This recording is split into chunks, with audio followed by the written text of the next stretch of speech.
నేను ఎప్పుడో ఒక సంవత్సరం క్రితం ఒక ట్వీట్ పెట్టాను, 1 2 3 ఏదో సంథింగ్. ఇప్పుడు నేను రోజుకు 10 ట్వీట్లు పెడతాను, 10 15 కొన్ని రోజులు ఇంకా ఎక్కువ. అంటే ఈ సంవత్సర కాలంలో కొన్ని వేలు పెట్టి ఉంటాను ఆ లెక్కన. ఆ వేలల్లో ఎప్పుడు ఏం పెట్టాను, ఏ సందర్భంలో పెట్టి ఎవరికి గుర్తుండటానికి ఛాన్స్ లేదు.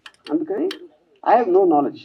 మరి ఇప్పుడు రెండో పాయింట్, దాని మూలాన ఒకరి మనసు మనోభావాలు దెబ్బతిన్నాయి. దానిపైన కంప్లైంట్ పెట్టడం జరిగింది. ఇప్పుడు ఇక్కడ పాయింట్ ఏంటంటే, సంవత్సరం తర్వాత ఎందుకు లేచారు సడన్గా నిద్ర అంటే, ఓకే పాసిబుల్ నిజంగా చూసి ఉండకపోవచ్చు, తను హత్య అయ్యాడు, ఓకే. దానికి సంబంధించి అది అయిపోయింది, దాని మూలాన ఏమీ జరగలేదు. ఆ టైంలో వచ్చినప్పుడు నాకు తెలిసి మీడియాలో కూడా ఏంటి ఇలా వచ్చిందా అని ఎవరన్నా అడిగినది కూడా నాకు గుర్తులేదు. అంటే ఎవరో దాన్ని పట్టించుకోండి, ఈయనొక్కరే సంవత్సరం తర్వాత పట్టించుకున్నారు, అదొకటి. సో అప్పుడు నేను బిజీగా ఉంటాం వల్ల నేను ఒక డిఫర్డ్ టైం అడిగాను, ఆ ఇన్స్పెక్టర్ గారు ఇచ్చారు. మళ్ళీ ఆ టైం వచ్చేసరికి ఇంకో విషయం ఏం జరిగిందంటే, 4-5 చోట్ల వేరే వాళ్ళు వేరే డిస్ట్రిక్ట్లో అదే కేసు పెట్టారు, సేమ్ థింగ్. సంవత్సరం తర్వాత 4 ఒకేసారి మేల్కొనడం ఏంటనేది ఆబ్వియస్గా ఒక సస్పిషియస్ నేచర్ అనిపించింది. ఇప్పుడు యాంటిసిపేటరీ బెయిల్ బై డెఫినేషన్ దానికి ఉన్న ప్రొవిజన్స్లో మీరు ఒక నార్మల్ ప్రొసీజర్ ప్రకారం జరగట్లేదు అని ఒక అనుమానం వచ్చినప్పుడు మీరు కోర్టుకి చెప్పి అప్పుడు కోర్టు డిసైడ్ చేస్తుంది, ఇది దానికి బెయిల్ ఇవ్వడానికి ఉందా లేదా, అసలు ప్రైమా ఫేసి బట్టి దేని బట్టి వాట్ ఎవర్ లా పాయింట్స్ బట్టి. అది నా వర్క్ కూడా అవ్వకపోవటం వలన నేను మళ్ళీ అడిగాను ఇంకొక డేటు కావాలంటే అర్జెంట్ అయితే నేను వర్చువల్ అపియరెన్స్లో వీడియో ద్వారా ఇస్తాను. చాలామంది చేస్తున్నారు, సుప్రీంకోర్టు మీద కూడా దాని ఉంది. Prime Minister Narendra Modi also he supported that for quick and efficient service, justice. అప్పుడు నేను ఆ టైంలో 11 గంటలకి ఎప్పేర్ అవ్వాలి 25వ తారీఖు అంటే, నేను 10 గంటలకి నేను ఒక రిప్లై ఇచ్చాను, ఇలా కుదురుతుందని.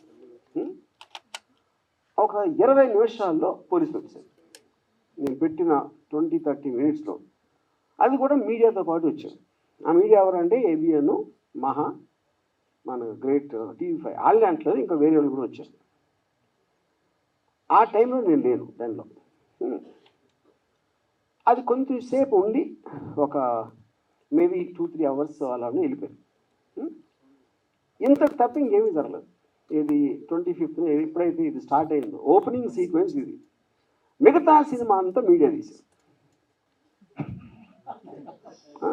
నన్ను సెంట్రల్ క్యారెక్టర్ పెట్టి వాళ్ళు స్క్రిప్ట్ రాసేసి ఏంటి దాంట్లో కొన్ని కీలక సన్నివేశాలు RGB గోడపై పారిపోయాడు, ఆపుకున్నాడు.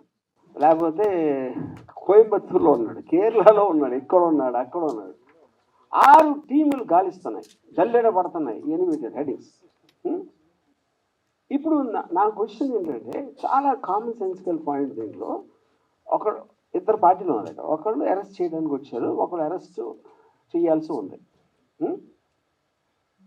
ఇప్పుడు దీంట్లో ఫస్ట్ అరెస్ట్ చేయడానికి వస్తే ఎవరైనా ఏం చేస్తారు, దానిలోకి వస్తారు. అది నా ప్లేస్ కాబట్టి. పోలీసులు వచ్చారా, రాలేదు, అది ఓకే, వాళ్ళ కారణాలు వాళ్ళకు ఉండొచ్చు. వీళ్ళు అడిగారా ఎందుకు వెళ్ళట్లేదు లోపలికి అని అడగల. నేను ఇంతవరకు ఈ లాస్ట్ 7-8 రోజుల్లో ఒక పోలీస్ ఆఫీసర్ దీని గురించి మాట్లాడింది విన్నది. ఇలా అవుతుంది, ఇలా చేస్తున్నాం, టీములు ఫామ్ చేసాం, అన్ని కేసులు చెప్తారు కదా, క్రిమినల్ కేసులు ఇన్ని టీమ్స్ ఫలానా వాడిని ఎదుగుతున్నాయని వాళ్ళు చెప్పారా, చెప్పలా. నార్మల్ ఆస్పెక్ట్లో డెన్లోకి లేకపోతే నాకు క్లోజ్ ఫ్రెండ్స్, నా పార్ట్నరు, నా ఫ్రెండు, నా ఫ్యామిలీ, నా సిస్టరు వాళ్ళ దగ్గరికి వెళ్ళాలి. అక్కడ దొరకపోతేనే నెక్స్ట్ వైడింగ్ చేస్తారు. ఇవన్నీ వదిలేసి వైడింగ్ చేయడం అంటే అది ఏమన్నా అర్థం ఉందా? అది ఎవరెళ్తాం, పోలీసులు కంప్లీట్ వాళ్ళు చెప్పలేదు మేము చేస్తున్నాం అని. స్క్రీన్ ప్లే దర్శకత్వం, బ్యాక్గ్రౌండ్ మ్యూజిక్ అంతా చేసింది మీడియా. అప్పుడు అర్జెంట్ పాయింట్ పెడితే నేను ఒక చిన్న ఎగ్జాంపుల్ ఇస్తాను. అరవింద్ వాలెస్ అని చాలా ఫేమస్ రైటర్, ఆల్ మైటీ అని ఒక బుక్ రాశారు 70s లో, 1975లో. అదేంటంటే news paper, particular news paper owner తను అన్ని పేపర్లకు ఒకే న్యూస్ వస్తాయి కదా, మన న్యూస్లో స్పెషాలిటీ ఉంటుంది. మన పేపర్లో ఒక యూనిక్నెస్ అనేది లేకపోతే మనం ఎందుకు ఎక్కువ కొంటారు అని ఒక ఆలోచనతోటి మన దగ్గరే ఉండాలి ఆ న్యూస్. అప్పుడు ఎలా అవుతుంది, మన దగ్గరే మనమే సృష్టించాలి అని ఇన్సిడెంట్లు క్రియేట్ చేసి ఆ ఒక్క పేపర్లోనే ఇన్సిడెంట్లు వచ్చాయి. ఇన్సిడెంట్ క్రియేట్ చేసింది కూడా ఇతనే. అది దీన్ని బేస్ చేసి అంతిమ తీర్పు అలాంటి కొన్ని సినిమాలు కూడా వచ్చినాయి ఆ టైంలో, ఆల్మైటీ బుక్ బేస్ చేసి. కానీ ఇప్పుడు ఒక ఎక్స్ట్రాడినరీ అడ్వాన్స్మెంట్ ఏమైపోయిందంటే న్యూస్ సృష్టించగల ఉన్న న్యూస్ని మీరు వేరేగా చూపించారు. అది మనం ఇప్పుడు డెవలప్మెంట్ అయ్యింది అది. సో దానికి ఎగ్జాంపుల్ ఇందాక ఇచ్చాను అది. ఇప్పుడు కమింగ్ టు ద కేస్, ఇప్పుడు ఇది నా ఒక్కరిదే కాకుండా ఐ ఫీల్ ఇప్పుడు లా అనేది ఎప్పుడో సంవత్సరాల క్రితం ఎప్పుడు చేస్తారు. లాకి టెక్నాలజికల్ అడ్వాన్స్మెంట్కి సోషల్ అడ్వాన్స్మెంట్కి ఆల్వేస్ ఒక చిన్న గ్యాప్ ఉంటుంది. ఆ గ్యాప్ ఎందుకు ఉంటుందంటే మీరు సృష్టించినప్పుడు ఉన్న కండిషన్స్ టెక్నాలజీ వేరవచ్చు. ఇప్పుడు అది మారిపోయింది కాబట్టి దాన్ని ఎలా కవర్ చేస్తుందని ఒక వేగ్నెస్ వచ్చేస్తుంది లాలో. సైబర్ దాంట్లో అది ప్రాబ్లం. సోషల్ మీడియా ఎప్పుడు వచ్చింది, లేకపోతే లైవ్ స్ట్రీమింగ్ ఇలాంటివి వచ్చినప్పుడు ఏ విధంగా దాన్ని ఎనాక్ట్ చేయడం అనేది చాలా కష్టమైపోతుంది. అది చెప్తాం. అప్పుడు ఎవరి దృష్టిలో ఇప్పుడు టూ మచ్ చేయకూడదు అని వింటాం మనం. టూ మచ్ అంటే ఏంటి అసలు, ఎవరి అది ఏదో డెఫినేషన్ ఉంటుందా, డిక్షనరీలో దొరకదు.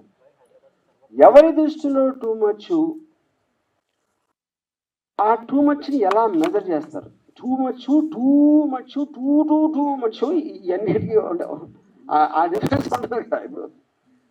ఎందుకంటే మనుషులు అన్నాక వేరే వేరే సెన్సిబిలిటీస్ ఉంటాయి, వేరే ఆలోచన దృక్కులు ఉంటుంది, వేరే ఐక్యూ లెవెల్స్ ఉంటాయి, ఎడ్యుకేషన్ లెవెల్ వేరే ఉంటుంది. అప్పుడు అందరికీ కామన్ చేసి ఇది టూ మచ్ అది 3 మచ్ అని అడుగుతారు. ఇప్పుడు ఉదాహరణకి నేను 2 days బ్యాక్ ఒక మీమ్ పెట్టాను.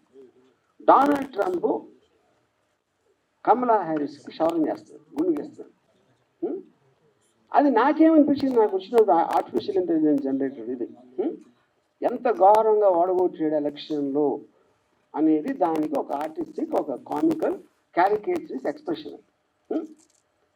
ఇది నేను ట్విట్టర్లో పెడితే ఒకడు ఏంట్రా డొనాల్డ్ ట్రంప్ మంగళోడు అంటున్నావు నువ్వు అంటాడు ఒకడు. ఇంకోడేమో అంటే స్త్రీ జాతి అంటే అంత నీచమైపోయిందా, స్త్రీకి గుండు కొట్టిస్తున్నావా అంటాడు ఒకడు. అంటే దీన్ని ఎందుకు ఇస్తున్నానంటే ఎగ్జాంపుల్, అన్ని రకాలుగా ఒకే దాన్ని